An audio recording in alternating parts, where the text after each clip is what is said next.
English fluency for BA program and BCom program students, semester 2, year 1. सो अब यहाँ पे बहुत सारा कन्फ्यूजन है लोगों को इंग्लिश फ्लुएंसी को लेकर, लैंग्वेज थ्रू लिटरेचर को लेकर और इंग्लिश प्रोफिशिएंसी को लेकर. बट डोंट वरी, आप सिर्फ फिलहाल फ्लुएंसी पर फोकस कीजिए. This paper is all about English fluency and in a different video we will also describe the difference between all those 3 papers कि किस बच्चे के पास कौन सा पेपर कैसे है. Here is the paper for English fluency, December 2019 paper. This paper is same for the regular student and for NC-Web and SOL students. Paper 75 marks का है. Again why it is 75, as I have already describe in the last videos कि आपका paper जो है internal assessment नहीं होंगे उसमें. 25 marks के रेगुलर स्टूडेंट्स के इंटरनल असेसमेंट है. That's why SOL and NC-Web के जो स्टूडेंट हैं उनका रिटन एग्जाम 75 मार्क्स का होगा. उसमें से जितने भी मार्क्स आपके आएंगे वो रेज अप होकर जो परसेंटेज, लेट्स से कि अगर आपके 79% आए हैं 75 मार्क्स में से, सो 100 में से आपके 79 मार्क्स आपके फाइनल रिजल्ट में आपको मिलेंगे. So here the paper for BCom program second semester. First and second semester इसलिए लिखा है बिकॉज आपके दोनों सेमेस्टर के पेपर एक साथ ही होंगे. Let's have a look at the questions. First passage is an answer passage based question. आपको दिया हुआ है, एक पैसेज दिया हुआ है, read the passage given below and answer the questions that follow. Passage easily जो है ये आपके टेक्स्ट में से भी हो सकता है. Most of the time they give it from your text and sometimes it's possible कि वो टेक्स्ट से बाहर की जो कोई बुक है, फ्लुएंसी से रिलेटेड कोई और बुक, उससे रिलेटेड भी कोई टेक्स्ट अगर आपको वो दे दे तो. First question is, here I want to mention one important point. ये पेपर जो है वो फ्लुएंसी बेस्ड है. सो अगर आपकी थोड़ी बहुत ग्रामेटिकल एरर्स है या स्पेलिंग एरर्स हैं, सो उसके लिए एग्जामिनर आपकी इतने ज़्यादा मार्क्स डिडक्ट नहीं करेंगे. So just focus on scoring good marks because इस पेपर में आपका ग्रामर पे मार्क्स डिडक्ट नहीं होंगे. आई एम नॉट सेइंग कि अगर आपने बिल्कुल गलत लिखा है तो आपको मार्क्स मिलेंगे. अगर थोड़ी बहुत ग्रामेटिकल मिस्टेक्स है तो एग्जामिनर उसे इग्नोर कर देंगे. Write short answer to the following question. All of these questions are based on this paragraph, but my advice is आप पैराग्राफ को पढ़ने से पहले सबसे पहले ये क्वेश्चंस रीड कीजिए. उससे क्या फायदा होगा अभी आपको पता लगेगा. How is a mobile phone like a world in our pocket. एक मोबाइल फोन दुनिया की तरह कैसे है, हमारी जेब में दुनिया की तरह कैसे है. आपने ये सारे क्वेश्चन पढ़ लिए. लेट्स से आपने पहला क्वेश्चन पढ़ा है. Now go back to the passage. अब आप पैसेज में दोबारा जाइए and start reading the passage. Most of us nowadays carry the world in our pocket. हम सब लोग अपनी जेब में दुनिया लेकर घूमते हैं. इट इज अमेजिंग, ये बहुत ही अच्छा है, बट ट्रू और सच भी है. A mobile phone keeps us connected to the rest of the world all of the time. Today, parents do not have to remain in tension if their sons or daughters are late. So, आपने question पढ़ा हुआ है. आपका पहला question था कि mobile phone जेब में दुनिया कैसे लेकर आता है. अब आपने पैसेज पढ़ना शुरू करा है. Underline it. आपको जहां पे आंसर दिखता है आप उस चीज को अंडरलाइन कीजिए. Now right the answer in your own words. अपने वर्ड्स के बीच में खुद का आंसर लिखिए. 2 मार्क ईच आंसर के हैं. सो 2 मार्क के आंसर के लिए I think 2 to 3 lines are enough as an answer. So all these 5 questions are based on the text. Read question first, then read the passage, underline the important parts and then write answer in your own language. अपनी खुद की language में answer लिखिए. Second question is find words in the passage that mean the same as the following. So passage के बीच में आपको इन word से related words ढूंढने हैं. For example words like astonishing. Astonishing का मतलब कोई ऐसी चीज जो बहुत ज्यादा आश्चर्यचकित करने वाली हो, चौंकाने वाली हो. पहले आप वो वर्ड्स पढ़ लीजिए. आपने एक बार ऑलरेडी पढ़ा हुआ है. सो एस्टोनिशिंग से रिलेटेड है आपका वर्ड अमेजिंग. तो आपको हो सकता है कि वर्ड मीनिंग इतनी इजीली ना पता हो, लेकिन जब आप पैसेज पढ़ेंगे आपको उसका मतलब समझ आएगा तो आप कहीं ना कहीं तक इनसे मिलते जुलते वर्ड जो हैं आप उसमें ढूंढ सकते हैं. नेक्स्ट इज मेंटल और इमोशनल स्ट्रेन. इससे मिलता जुलता वर्ड भी अगर आप ये पैसेज पढ़ेंगे easily, then you can easily find it here in this passage. But the trick is first read the question then read the passage. It will save your time. These all are synonyms. Question number 2 is on the basis of your reading of the above passage, make notes on it, use heading and subheading, use unrecognizable aberrations whenever necessary, minimum 2. Okay, आपको note making करनी है. Note making के लिए please don't be afraid of it. Note making का मतलब है simple, जैसे आप अपनी नोटबुक, अपनी कॉपी में नोट्स बनाते हैं वैसे ही नोट बनाने. आप बीच में सेंटर में एक हेडिंग लिखिए. उस हेडिंग के लिए ये पैराग्राफ जो है ये मोबाइल फोन्स पे बेस्ड है, तो आप अपनी हेडिंग का जो नोट मेकिंग का नाम है मोबाइल फोन्स लिख सकते हैं. उसके बाद सब हेडिंग क्या होगी, पहले मोबाइल फ़ोन के फ़ायदे बताए हैं, then advantages of mobile phone, disadvantages of mobile phone. So इस तरह से आप सब हेडिंग्स भी बनाइए। उन सब हेडिंग्स के नीचे बुलेट पॉइंट में या फिर 1 to 3 पॉइंट करके आपको मेन इंपॉर्टेंट पॉइंट्स जो इस पैराग्राफ में से लिए गए हैं वो इंपॉर्टेंट पॉइंट्स आपको लिखने हैं। लेकिन again do not use the language of the paragraph, use your own language. Abbreviations is like कि शॉर्ट फॉर्म्स जो हैं आप कम से कम 2 शॉर्ट फॉर्म यूज कर सकते हैं, लेकिन प्लीज ऐसी शॉर्ट फॉर्म यूज कीजिए जो सबको पता हो।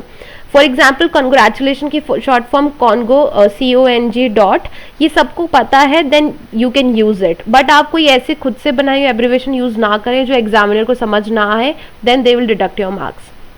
Question number 3, write a review of a horror film that you have recently watched.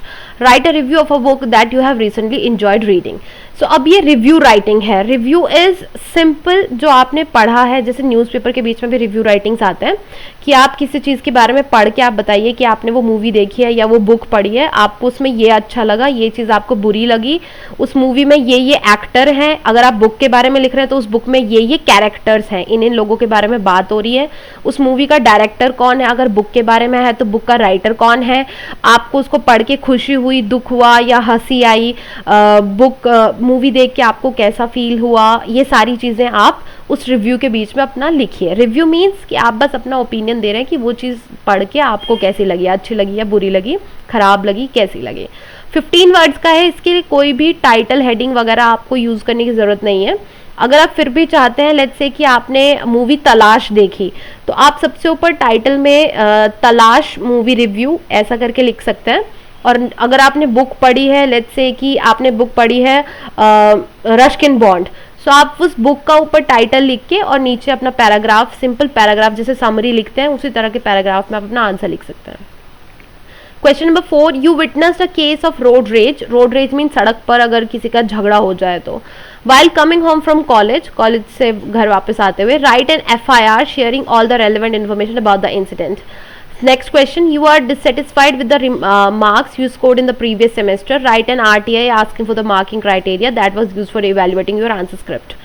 Question number 4 जो है इसमें FIR और RTI राइटिंग। अगर आपने अपनी फ्लुएंसी वाली बुक जो टेक्स्ट बुक आपको SL से प्रोवाइड कराई होगी, अगर आपने वो पढ़ी होगी, देन FIR के फॉर्मेट और RTI का फॉर्मेट आपको इजीली और एग्जाम्पल्स भी उसमें दिए हुए हैं। सेम एक फॉर्मेट और एग्जाम्पल यूज करके आपको अपने एग्जामिनेशन आंसर शीट में FIR और RTI लिखनी है, लेकिन इन दोनों में से आपको सिर्फ एक ही क्वेश्चन अटेम्प्ट करना है। इन क्वेश्चंस के बीच में 3, 4, 5 हर क्वेश्चन के बीच में इंटरनल चॉइस आपको दी हुई है, 10 मार्क का है। You can easily right it. अगर आपकी ग्रामेटिकल मिस्टेक्स हैं, आई एम रिपीटिंग कि उनके ऊपर इतने ज़्यादा मार्क्स डिडक्ट नहीं होंगे, but still try to write using polite language. You are the president of the students union of your college. Write a Facebook post inviting the alumni association of your college to attend the annual celebration.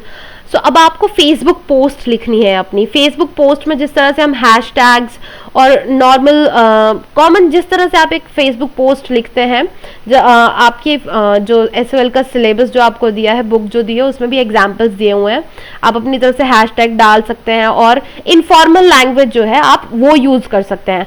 आपकी informal language के बीच में short forms हो सकती हैं, आपकी खुद की abbreviations हो सकती हैं, वर्ड्स लाइक ब्रो आप इस तरह की। बट ऑफकोर्स अगर आप प्रेसिडेंट हैं स्टूडेंट यूनियन के, और अगर आप एल्यूमिनाई एसोसिएशन मतलब जो लोग आपके कॉलेज से पास आउट होके जा चुके हैं और अपनी लाइफ में सक्सेसफुल हैं, उन लोगों की आप एसोसिएशन को अगर आप लिख रहे हैं तो इट्स बेटर अगर आप थोड़ी सी फॉर्मल लैंग्वेज यूज करें, बिकॉज आप अनऑफिशियली अपने किसी फ्रेंड को इनवाइट नहीं कर रहे हैं, आप एक स्टिल एक फॉर्मल काम कर रहे हैं, लेकिन बस फेसबुक यूज करके। सो फेसबुक दिमाग में आते ही प्लीज कंप्लीटली इनफॉर्मल लैंग्वेज मत यूज कीजिए, उसके बीच में फॉर्मेलिटी अभी भी रहने दीजिएगा। Right a tweet sharing your recent achievement with your followers on Twitter. अपनी जो भी अचीवमेंट आपने कोई अचीव करी है, लेट्स से कि आपने 12th में अच्छे मार्क्स स्कोर करे हैं, या आपने ग्रेजुएशन में अच्छे मार्क्स स्कोर हैं, आपके फर्स्ट ईयर में अच्छे मार्क्स आए हैं, आपने कोई क्रिकेट मैच जीता है या फुटबॉल मैच जीता है, या आपने गाड़ी खरीदी है, या कुछ भी जो भी आपकी रिसेंट अचीवमेंट है, उसके ऊपर आपको एक ट्विटर ट्वीट लिखना है। So please see the format of Twitter writing, कि ट्विटर का फॉर्मेट कैसा होता है, उसी तरह से आपको अपनी आंसर शीट में लिखना है। अगर आप ज़्यादा कंफ्यूज्ड हैं, don't get worried about it. Remember कि आपने क्लास 12th में नोटिस और मैसेजेस कैसे लिखे थे। जो नोटिस का फॉर्मेट था आपने वो कैसे लिखा था, उसी तरह से ट्विटर का फॉर्मेट, आप ट्विटर जब लिख रहे हैं तो अपना ट्विटर हैंडल डालिए ऊपर, जैसे हम लेटर लिखते हैं तो हम इमेजिनरी एड्रेस डालते हैं, उसी तरह जब आप ट्विटर लिख रहे हैं तो आप अपना इमेजिनरी ट्विटर एड्रेस डालिए बीच में। Write a diary entry, question number 6, write a diary entry about your first day at a new job, or write a blog about a vacation you recently took with your family. अब ये भी 10 mark question है। आप या तो एक diary entry लिखिए कि जॉब का पहला दिन आपका कैसे था। डायरी एंट्री एक पर्सनल एक्सपीरियंस है, तो आप कैसे स्टार्ट कर सकते हैं, डियर डायरी, आज मुझे today was a very wonderful day, I was feeling happy, I was feeling nervous, इस तरह से आप अपना स्टार्ट कीजिए। और लास्ट में यूजुअली हम लोग रात को डायरी लिखते हैं, so you can end your diary entry by good evening, good night, bye और अ पॉजिटिव नोट कि ओके कल का दिन अच्छा होगा, जिस भी तरह से आपकी टीचर ने आपको बताया होगा कि डायरी एंट्री लिखनी है। Like I have explain in my class, मैं अपनी क्लास में इस तरह से एक्सप्लेन करें कि प्लीज आप अपना एक पर्सनल एक्सपीरियंस लिखिए। उसके बाद आपका कितने वर्ड्स का होना चाहिए, 10 मार्क क्वेश्चन है। Diary entry 1 page is enough, 1.5 page. Twitter के लिए भी वहाँ पे वर्ड लिमिट बहुत ज़्यादा है, और अगर आप फेसबुक पे भी पोस्ट लिख रहे हैं देन मेक श्योर कि आप एक पैराग्राफ से ज़्यादा ना लिखें। एक पैराग्राफ से भी इवन अगर छोटा हो सके तो ट्विटर पोस्ट उससे छोटी ही रखिए, और अगर फेसबुक पोस्ट लिखनी है then you can write 1.5 paragraph for that. Blog writing, blog writing is कि आप ब्लॉग लिख रहे हैं अपनी जो आपने रिसेंटली वेकेशन ली है अपनी फैमिली के साथ, जो हॉलीडे लिया है इन कोविड-19, all of you can relate with this issue, आप उससे रिलेटेड एक ब्लॉग लिखना है आपको। ब्लॉग का फॉर्मेट भी आपकी बुक में दिया हुआ है, इट विल बी हेल्पफुल। अगर नहीं दिया हुआ है you can easily Google it, and we also have some videos which we will upload later, you can watch them. Rohit calls up, question number 7, Rohit calls up Ravi to make a plan for the coming weekend. Write the dialogue between them in the least 10 turns. Rohit और रवि के बीच में एक dialogue हो रहा है कि वो plan बना रहे हैं वीकेंड पे आने का या मिलने का। 10 टर्न्स का मतलब कि 10 बार कम से कम रोहित और रवि एक दूसरे से बात करेंगे। सो रोहित और रवि के लिए आपको कम से कम 10 डायलॉग, 5, 6, 7 डायलॉग्स आपको रोहित को देने होंगे, 10 डायलॉग्स जो हैं आपको रोहित को देने होंगे, और 10 डायलॉग्स आपको रवि को देने होंगे।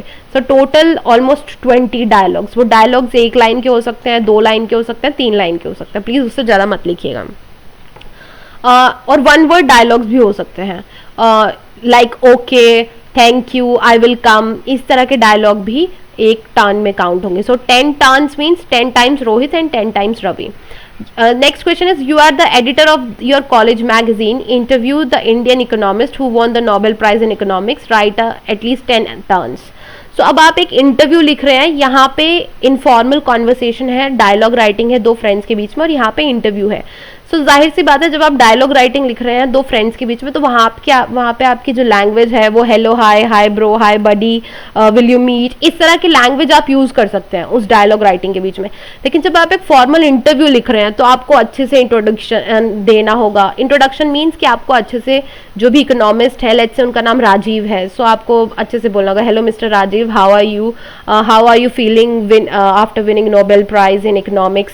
सो इस तरह के क्वेश्चन आपको फॉर्मल इनफॉर्मल का ध्यान रखते हुए पूरा जो है आपको बनाने होंगे। यहाँ पे भी इंटरनल चॉइस है, क्वेश्चन नंबर 7 में 10 मार्क का है। Question number 8, the final question, rewrite the given passage after editing and proof reading it for pronunciation, spelling and grammar. ये जो पैराग्राफ आपको दिया हुआ है, लाइक ये जो 3 लाइन का पैराग्राफ आपको दिया हुआ है, 5 मार्क का क्वेश्चन है, आपको इसमें प्रूफ रीड करना है। प्रूफ रीड करने का मतलब कि अगर कहीं पे पंक्चुएशन मार्क्स मिसिंग है तो आपको वो लगाना है, अगर कहीं पे स्पेलिंग एरर है आपको उसे सही करना है, अगर कहीं पे ग्रामर की मिस्टेक है तो आपको उसे भी सही करना है। For example, this thronged towards the door, he quickened his pace and rushed in grabbing the road as the train started. Moving, he glanced towards the bench where he had been sitting. कहाँ पे full stop आना है इस sentence के बीच में, कहाँ पे spelling error है, कहाँ पे ग्रामर है, ये बेसिक चीज़ का आपको ध्यान रख के पूरा पैराग्राफ जो है वो सही करके आपको दोबारा से लिखना है, and you will get 5 marks. और इसके बीच में कम से कम 10 एरर्स जो है वो आपको फाइंड करने हैं। Punctuation means full stop, comma, इन सब के एरर हो सकते हैं, स्पेलिंग के एरर हो सकते हैं, और ग्रामर के एरर हो सकते हैं। So this was your paper on fluency for semester 2nd, first year, NC Web SOL and regular students.